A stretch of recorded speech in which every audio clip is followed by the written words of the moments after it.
స్కాముల గురించి మనీ స్కాముల గురించి ప్రపంచంలో ఎవరైనా మాట్లాడొచ్చు కానీ my friend living legend work from friend నా ఫేవరెట్ యూట్యూబర్, నా ఫేవరెట్ మూవీ రివ్యూవర్, నా ఫేవరెట్ బిగ్ బాస్ రివ్యూవర్, నా favourite comedian who is none other than my cute boy. చెప్పాను కదా, లివింగ్ లిజెండ్. ఎవరు? మైదర్ బాబు. క్యూట్ బాయ్ మైదర్ బాబు. నువ్వు ఇవ్వచ్చా బ్రో? స్కాముల గురించి నువ్వు మాట్లాడవచ్చా? నీకు మాట్లాడే అర్హత ఉందా? అంటే నీకు ఎలిజిబిలిటీ క్రైటీరియా అంటే ఒకటి ఉంటుంది కదా. చెప్పిన ఎవరైనా మాట్లాడవచ్చు. కానీ స్కాములు చేసిన నువ్వే స్కాముల గురించి మాట్లాడుతూ ఆ స్కాములు ఇలా చేయకూడదని చెప్పడం, జాగ్రత్త చర్యలు చెప్పడం, వాళ్ళని బ్లేమ్ చేయడం, వాళ్ళని తిట్టడం, అచ్చచ్చచ్చచ్చచ్చచ్చా నువ్వు ఒక వర్గానికి ఇన్స్పిరేషన్ బ్రో. అందుకే నాకు నీ మీద ఫుల్ రెస్పెక్ట్. ఒక వైజాగ్ వాసిగా నాకు ఫుల్ రెస్పెక్ట్. అందుకే నీ గురించి మాట్లాడదాం అనిపించింది. చూస్తున్నా అది ఇది ఇది యాక్చువల్గా 2 days బ్యాకే చేతును ఆపుతావేమో అనుకుంటే అచ్చచ్చా ఆగట్లే. వరద వాడిని ఆపు అన్నా కూడా ఆగట్లే. ఎందుకు? Social awareness. నీ అవేర్నెస్ గురించి ఇప్పుడు మాట్లాడదాం, ఓకేనా? మనం మాట్లాడాలి, ఏదైనా కొట్లిప్పుకొని మాట్లాడుకోవాలి. సో వీడియో నేను చెప్పింది కరెక్ట్ బ్రో, నువ్వు చెప్తుంది నిజం అనిపిస్తేనే లైక్ చేయండి. మీ లైక్ కౌంట్ బట్టి నాకు అర్థమవుతుంది. మీకు నిజం అనిపిస్తేనే లైక్ చేయండి, మీకు నిజం అనిపిస్తేనే హైప్ చేయండి, నేను చెప్తుంది వ్యాలిడ్ అనిపిస్తేనే సబ్స్క్రైబ్ చేయండి, ఓకేనా? Let's dive into the video. Welcome to Pavan రా టాక్స్. మేరా నామ్ పవన్ హే, ఓకేనా? మన క్యూట్ బై భాషలో చెప్పాలంటే సోది లేకుండా నేను చెప్పేది సోదే ఉంటుంది. ఒక ముక్కలో చెప్దాం. మనోడు ఈ నందూస్ వరల్డ్ కాంట్రవర్సీ గురించి, స్కామ్స్ గురించి, ఎలిగేషన్స్ గురించి వా అన్న వా అంటారు చూసాం, అలా చెప్తున్నాను అనమాట. ఎప్పుడు స్టార్ట్ చేశాడు వీడియోస్? భయం మళ్ళీ అన్నీకి. ఎప్పుడైతే యూట్యూబర్లు అందరూ రిస్క్ చేసి వీడియోలు స్టార్ట్ చేసి విక్టిమ్స్తో మాట్లాడడం మొదలుపెట్టి వాళ్ళ పెయిన్ ఏరియాస్ ఏంటి, వాళ్ళ ఎవిడెన్స్ ఏంటి, అసలు స్కామ్ ఎలా జరిగింది, అసలు కాస్ అంటే ఏంటి, అసలు బిఫోర్ కాస్ ఏమైంది, ఆఫ్టర్ కాస్ ఏమైంది, అసలు ఏమేమి జరిగాయి విత్ టైమ్ లైన్స్ అంతా రిస్క్ తీసుకొని ఎక్స్ప్లెయిన్ చేసిన తర్వాత అది మెయిన్ స్ట్రీమ్ మీడియాకి వెళ్ళిన తర్వాత మెయిన్ స్ట్రీమ్ మీడియాలు కూడా మొదలుపెట్టిన తర్వాత అప్పుడు ఈ బాబు మొదలుపెట్టాడు. నీకు నిజంగా అవేర్నెస్ ఉంటే నువ్వు ఎప్పుడు మొదలు పెట్టాలి? యాజ్ అ యూట్యూబర్గా మిగిలిన యూట్యూబర్స్ ఎలాగైతే రిస్క్ తీసుకొని చేస్తున్నారో, రిస్క్ తీసుకొని చేశారో అప్పుడే చేయాలి. బట్ నీకు నిజంగా అవేర్నెస్ ఉన్నా, నిజంగా జనాల మీద నీకు ఆ ప్రేమ ఉన్నా, అకౌంటబిలిటీ ఉన్నా అప్పుడు చేయాలి. అప్పుడు చేయలే. ఎప్పుడైతే ఇప్పుడు చేస్తే సేఫ్, ఇన్ని 100 మంది చేశారు కాబట్టి మనం చేస్తే ఏమీ అవ్వదు అని నీకు సేఫ్ అనిపించిన తర్వాత మొదలుపెట్టి ఏమన్నా కబుర్లు చెప్తున్నావు బ్రో. ఇన్ని రకాల స్కామ్లు ఉంటాయి, ఈ స్కామ్ నుంచి దూరంగా ఉండాలి. Private account, personal account, professional account, అర్రర్రర్ర మనం మాట్లాడవచ్చా బ్రో? మనీ లాండరింగ్ గురించి, ఫ్రాడ్ల గురించి, పర్సనల్ అకౌంట్ల గురించి, బిజినెస్ అకౌంట్ల గురించి. నాకు ఇందులో ఇంకొకటి ఎక్కడ చిరాకు వచ్చిందంటే, నువ్వు చెప్పడమే సొల్లు చెప్తున్నావు, రిస్క్ ఫ్రీ, క్రెడిట్ ఇవ్వడానికి కూడా అంటే ఎంత జెలస్తో చూడండి పర్సన్. ఎలారా అంటే వీడియోలో ఏం చెప్తున్నారంటే ఇది ఎవరి వల్ల వచ్చిందంటే ఒక ఆయన వల్ల వచ్చిందని చెప్పి ఒక ఆయన పేరు చెప్తున్నాడు. కానీ అసలు మెయిన్ మామూలు మీరు గుండె మీద చేసుకొని చెప్పండి, మీకు ఎలా తెలిసిందో చెప్పండి, ఓకేనా? ఈ కాంట్రవర్సీ గురించి, ఈ స్కామ్ గురించి మీకు యూట్యూబ్లో ఎలా తెలిసింది? అకార్డింగ్ టు మీ ఈ స్కాము హైలైట్ అయ్యింది ఆనంద్ వల్ల. ఇంకొక ఆయన కూడా ఉన్నాడు, ఇంకొక ముగ్గురు ఉన్నారు. బట్ ఈయనది గట్టి హిట్ ఇచ్చింది. ఎందుకంటే ఈయన విక్టిమ్తో మాట్లాడాడు. ముందు నార్మల్ వీడియో చేసి స్కామ్ ఎలిగేషన్ అని క్వశ్చన్ మార్క్ అని పెట్టి తర్వాత వీడియోలో విత్ విక్టిమ్తో 46 సబ్జెక్ట్ ద కరెక్షన్ మాట్లాడితే అందులో క్లియర్గా ఆయన ఎక్స్ప్లెయిన్ చేశారు. అందులో క్లియర్గా విక్టిమ్ ఆవిడ చెప్పారు ఏమేమి జరిగిందని. అప్పుడు ఇది వైడర్ ఆడియన్స్కి వెళ్ళింది. హోడి అమ్మ ఎంత జరుగుతుందని చెప్పి అప్పుడు ఇంకా ఎక్కువ మంది విక్టిమ్స్ వచ్చారు. అప్పుడు మొదలుపెట్టారు, ఇంక్లూడింగ్ మై సెల్ఫ్. నేను ఆ తర్వాత, ఎందుకంటే నాకు అప్పుడు క్వశ్చన్ మార్క్ నాకు తెలియదు, తర్వాత నేను చేస్తే అప్పుడు నా దగ్గర కొంతమంది విక్టిమ్లు వచ్చారు. తర్వాత అందరూ చేశారు, యూట్యూబర్లు చెప్తున్నాం, వీడియోలు కాదు. వీడియోలో ట్రెండింగ్ ఉందని చెప్పి చేస్తున్నారు. కానీ ఇప్పుడు కూడా వాళ్ళకి ఏమీ జనాల కోసం ఏమి పని చేయట్లేదు, వాళ్ళు రేటింగ్ల కోసమే చేస్తున్నారు. బట్ యూట్యూబర్లో మొదలుపెట్టింది ఇలా మొదలుపెట్టారు, ఆనంద్ వ్యూస్ నుంచి. అది నాకు ఇక్కడ ఇంప్రెషన్ మారింది అబ్బాయి, ఏజ్డ్ మీద రెస్పెక్ట్ పెరిగింది. ఆయన వీడియో చేసి ఈ స్కామ్ రీల్ లేట్గా చేశాడు, okay what ever it is చేసి క్రెడిట్ ఇచ్చాడు. He didn't steal the credit ఆ ఛానల్, ఆనంద్ వ్యూస్ ఛానల్ ఆయన మొదలుపెట్టారు, ఆయన దగ్గర నేను చూశానని చెప్పి క్రెడిట్ ఇచ్చారు. పెద్ద యూట్యూబర్. అండ్ మీ ఫ్రెండ్ క్రాంతి వ్లాగర్ కూడా అందులో వీడియో బయట ప్లే చేశాడు, క్రెడిట్ ఇవ్వలేదు. పోనీ క్రెడిట్ ఇవ్వకపోయినా అందులోదే కదా. సో సోర్స్ ఎక్కడి నుంచి వచ్చింది ఎక్కువ, ఇక్కడి నుంచి వచ్చిందని ఈ మనిషికి కూడా తెలుసు. కానీ పేరు చెప్పడే, ఎందుకు అనుకున్నారు? మాయ ఒక 3 నెలల క్రితం మనీ అడుక్కున్నప్పుడు గట్టిగా ఎక్స్పోజ్ చేసింది ఆ మనిషి నేనే యూట్యూబ్లో. ముందుగా ఒక గంట ముందు ఆయన పెట్టాడు, తర్వాత సో వాట్ ఎవర్ ఆ గ్రడ్జ్ అంత కుళ్ళు మనం మాట్లాడేస్తాం అవేర్నెస్ గురించి, స్కాముల నుంచి ఎలా మనం. మైదర్జీ, నేను ఒక సూర్యుడు అడుగుతున్నా, నీకు ఆత్మారావు అంటూ ఒకటి ఉంటాడు కదా, అదేమండా అంటే చెప్తున్నావు కదా స్కామర్స్ నుంచి జాగ్రత్తగా ఉండని. నువ్వు నీ ఎంటైర్ యూట్యూబ్ జర్నీలో 4 సార్లు డబ్బులు అడుక్కున్నావు, అది స్కామ్ కాదా? 2 సార్లు కోర్సులు అమ్ముకున్నావు, అది స్కామ్ కాదా? 2 సార్లు కోర్సులు అమ్మి కోర్సులు నువ్వు ఏదైతే ఎష్యూర్ చేసావో అది డెలివర్ చేసావా? ఫర్ ఎగ్జాంపుల్ నీ కోర్సులు అది 1000 రూపాయల్లో కొన్నా, 3000 కొన్నా, 6000 కొన్నా, వాళ్ళకి నువ్వు లైఫ్ లాంగ్ సపోర్ట్ ఇస్తా ఉన్నావు. ఆ వీడియోలు నా దగ్గర అన్నీ ఉన్నాయి.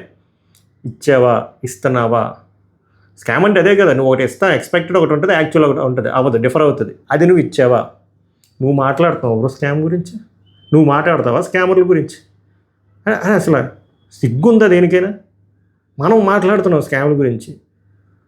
ఐరనీ ఏంటంటే 3 నెలల క్రితమే నేను ఒక కేఫ్ పెట్టుకున్నాను, మోసపోయాను, 65 లక్షల లాస్ అని చెప్పి సొల్లు చెప్పావు. ఆ 65 లక్షల లాస్ ప్రూఫ్ ఇప్పుడుకొచ్చి చూపించావంటే ఇప్పుడుకొచ్చి చూపించలే. నీకెందుకు 65 లక్షల లాస్ వచ్చిందో ఆ ట్రాన్సాక్షన్లు చూపించావా? లేదు. 2 వీడియోలు 3 వీడియోలు చేసావు, సూపర్ డూపర్ పర్ఫార్మెన్స్ ఇచ్చావు, అడుక్కున్నావు, డబ్బులు 2,70,000 సబ్జెక్ట్ ద కరెక్షన్ 2,40,000 చిల్లర వచ్చింది. దాని గురించి అసలు అది కూడా క్లియర్గా చూపించలేదు, జస్ట్ స్క్రీన్ షాట్లు పెట్టావు. ఆ 2,80,000 ఏం చేసావు చెప్పావా? జనాల దగ్గర తీసుకున్నావు కదా, నువ్వు చెప్పాలి కదా, చెప్పావు. అసలు ఫస్ట్ నీకు 65 లక్షలు ఎందుకు లాస్ అయింది అది చూపించావా? అసలు 65 లక్షలు నీకు లాస్ అయితే జనాలు ఎందుకు కట్టాలి? నీ కేఫ్ లాస్ అయితే జనాలు ఎందుకు కట్టాలి? ఇప్పుడు నీ కేఫ్లో ఎవరికైనా ఫ్రీగా కాఫీ ఇచ్చావా? బన్నముక్కైనా ఇచ్చావా? జనాలు ఎందుకు నీకు కట్టాలి? నువ్వు అది చూపించకుండా జనాలు మిస్లీడ్ చేసి స్కానర్లు పెట్టి, which is against to the YouTube guidelines policy.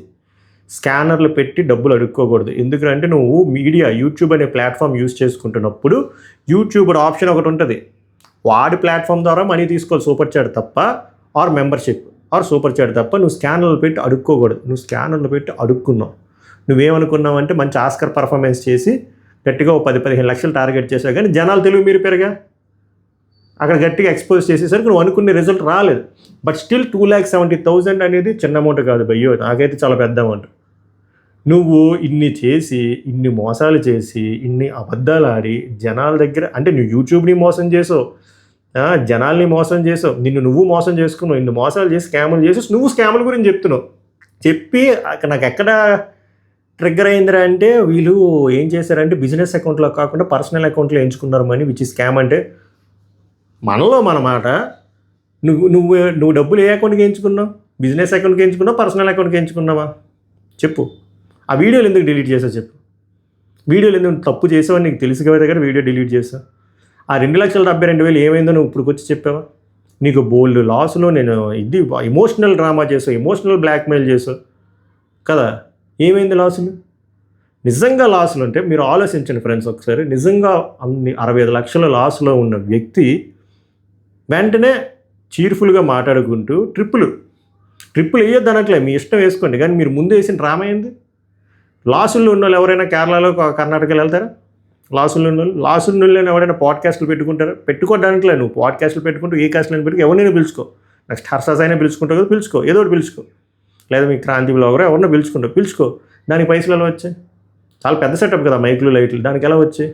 నీకు ట్రిప్పులు వెళ్ళడానికి డబ్బులు ఉంటాయి, పాడ్కాస్ట్ లైట్కి డబ్బులు ఉంటాయి, సెటప్లకు డబ్బులు ఉంటాయి, మైకులకి డబ్బులు ఉంటాయి, కానీ మనం 65 లక్షలు లాస్.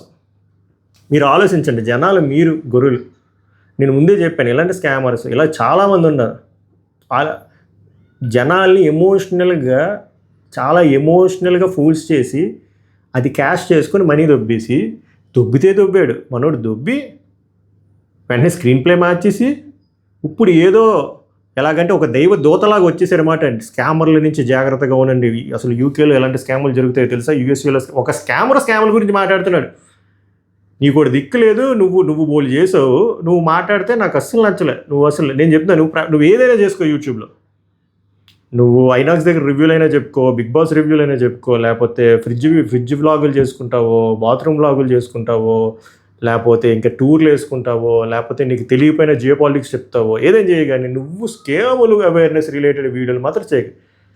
నాకు నచ్చట్లే, అది నేను ఎక్స్పోజ్ చేద్దామని చెప్పి ఈ వీడియో చేశాను. దీనిపైన మీ ఒపీనియన్, నేనేం తప్పుగా మాట్లాడితే ఎక్కడ తప్పుగా మాట్లాడని చెప్పండి. ఇప్పుడు ఎలా అవుతుందో తెలుసా, మనోడు ఇంత కొంతమంది మర్చిపోతారు మెమరీ. మనిషికి చాలా వీకెస్ట్ థింగ్ ఏంటంటే మెమరీ, మర్చిపోతాం. ఇప్పుడు ఏమవుతుంది, అన్నా నువ్వు దేవుడు ఉన్నా భలే చెప్తున్నావు ఉన్న స్కాముల గురించి అని చెప్పి బ్లైండ్గా నమ్మేస్తారు. మళ్ళీ ఒక సంవత్సరం 2 సంవత్సరాల పైన మనం మర్చిపోతాం. మళ్ళీ స్కానర్ కోడ్ పట్టుకొని వచ్చేస్తాడు. నేను రెస్టారెంట్ పెట్టాను 75 లక్షలు లాస్ అయింది అని చెప్పి మళ్ళీ డబ్బులు దొబ్బాడు. జాగ్రత్తగా ఉండండి, ఈ పర్సన్ దగ్గర నుంచి జాగ్రత్తగా ఉండండి అని అడగండి. ఎవరైతే మీకు డబ్బులు ఎక్కువైపోయా 2,72,000, ఇప్పుడు ఇక్కడ ఇంత అడుగుతున్నారు కదా ఈ వీసా స్కామ్ ద్వారా, ఎందుకు మనోని అడగట్లే 2,72,000 ఏమయ్యా నువ్వేం చేసావు చెప్పు మా ఇద్దరని? మీకు డబ్బులు అంత ఎక్కువైపోయా? అండ్ అలాగే 65 లక్షలు లాస్ వచ్చిందన్నావు కదా, ప్రూఫ్ అడగండి. ఎందుకు ఎవరు అడగట్లే? గట్టిగా అడగండి. ఇది మోసం కాదు, ఇది ఫ్రాడ్ కదా, దీని మీద పోలీస్ స్టేషన్లో ఫైల్ చేయలేరు ఎవరు?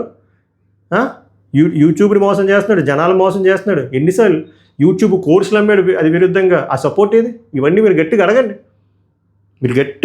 ఏదో ఒక రోజు 2 రోజుల్లో న్యూస్ ఈజ్ రీప్లేస్డ్ బై న్యూస్లో ఉండొద్దు, అడగండి. అప్పుడు కానీ వెన్నులో వణుకు పుట్టదు. అంటే మనం ఏది చెప్పినా జరిగిపోతుంది, మా జనాలు గొర్రెలు మర్చిపోతారనే పర్సెప్షన్లో ఉన్నారు. పర్సెప్షన్ క్రియేట్ చేస్తున్నారు, అర్థమైందా? పర్స్పెక్టివ్ కదా, పర్సెప్షన్ అంటే ఒక బిలీఫ్ క్రియేట్ చేస్తున్నారు, ఒక ఫేక్ బిలీఫ్. ఆ ఫేక్ బిలీఫ్ సిస్టంలో మనం స్టక్ అయిపోయి ఉండిపోతున్నాం అంతే. దారుణం అయ్యా, మరీ దారుణం. అందుకే చెప్తున్నాం మైదర్ క్యూట్ బాయ్, నువ్వు ఏ వీడియోలు అయినా చేసుకో, కానీ నువ్వు అవేర్నెస్ వీడియోలు ఏం చేయి. నువ్వు స్కాముల గురించి మాట్లాడకు. నువ్వు స్కాముల గురించి మాట్లాడితే నువ్వు ఫస్ట్ నీ స్కామ్లు క్లియర్ చేసి అప్పుడు మాట్లాడు, అప్పుడు నీకు అర్హత. నువ్వే పెద్ద స్కామ్ స్టారు, మళ్ళీ నువ్వు వచ్చి స్కాముల గురించి మాట్లాడుతున్నావు. జీకి సిగ్గు ఉండాలి, చెప్తున్నాం కదా జీకి. అసలు ఎలా మీరు నిజంగా నువ్వు ఒక వర్గానికి ఇన్స్పిరేషన్ పోయా, అసలు మామూలుగా. నా బాధ ఏంటంటే వైజాగ్ కూడా పోయి నాకు ఆ ప్రాంతీయ అభిమానం ఉంటుంది. వైజాగ్ కూడా పోయి ఏంది చీప్ లత్కోరు పనులు అసలు. సో దయచేసి వేరే కాంటెంట్ చేసుకో, పాడ్కాస్ట్లు చేసుకుంటున్నా చేసుకో, నీకు నచ్చింది చేసుకో. కానీ ఈ స్కాముల గురించి మాత్రం ఇలా నువ్వు ఆల్రెడీ హిపోక్రైట్ పోయి మరీ ఎంత దారుణంగా అవద్దు please. Kindly don't do that. So ఓవరాల్గా అది నాకు ఎందుకు ఈ మనిషి గురించి గట్టిగా నాకు చిరాకు వచ్చేస్తుంది. నేను మనోడిని సబ్స్క్రైబ్ చేయను కానీ నాకు ఎందుకు వస్తుందో నోటిఫికేషన్ నాకు అర్థం కావట్లేదు. నాలాగా ఎంతమందికి మీకు అనిపించిందో బలంగా లైక్ చేయండి, కామెంట్ చేయండి, వెళ్ళి ప్రశ్నించండి. Okay, thank you so much. సభకు నమస్కారం.